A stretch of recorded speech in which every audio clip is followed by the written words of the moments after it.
the other reasons that this proxy war in Ukraine was created by the U.S. is to stop European cooperation with Russia, because Europe was becoming their own thing a little bit. Like, they didn't need America. I mean, America's a dwindling empire. We're late stage capitalist and we're losing our hegemony.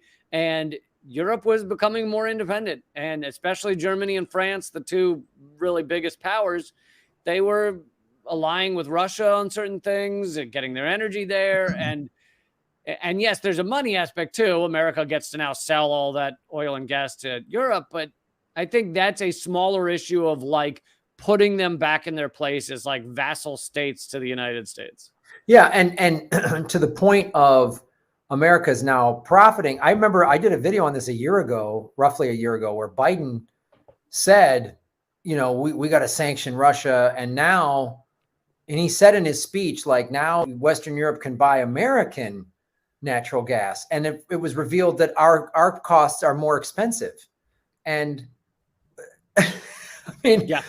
And here we are. And when I was in, Europe in October, when we were doing shows, they were like, they had just announced that, I was in Paris, and a friend of mine in Paris is like, oh, they just announced we can't have, it's in centigrade, but the equivalent of our heat over 67 degrees in the winter.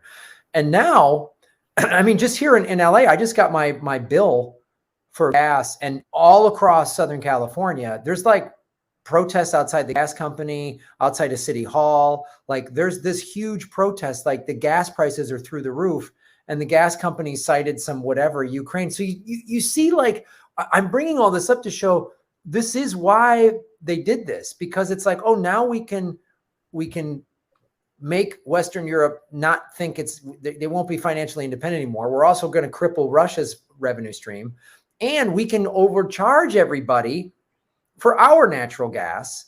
And yeah. You said and so all these sanctions in Russia. So who's being hurt by America's sanctions and everything and blowing up the Nord Stream? Western Europe. Oh, and Americans. Americans are being hurt by this. So yeah.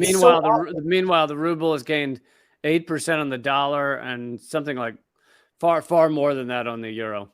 No. Oh, right. And I've talked to two different friends of mine who live in Russia, and they're like, we don't really feel the sanctions here. We don't, like, the Russian economy is doing well. People are, one guy said that some of his Russian friends, young men, guys, are like, have split. They're like, they moved out of Russia because they didn't want to be drafted into the war. And they're like, I don't want to go fight in Ukraine. So there's some of that, but there's also a lot of Russia that are being propagandized as well. But overall, the US sanctions are not, it's not affecting Russia. It's affecting Western Europe and us.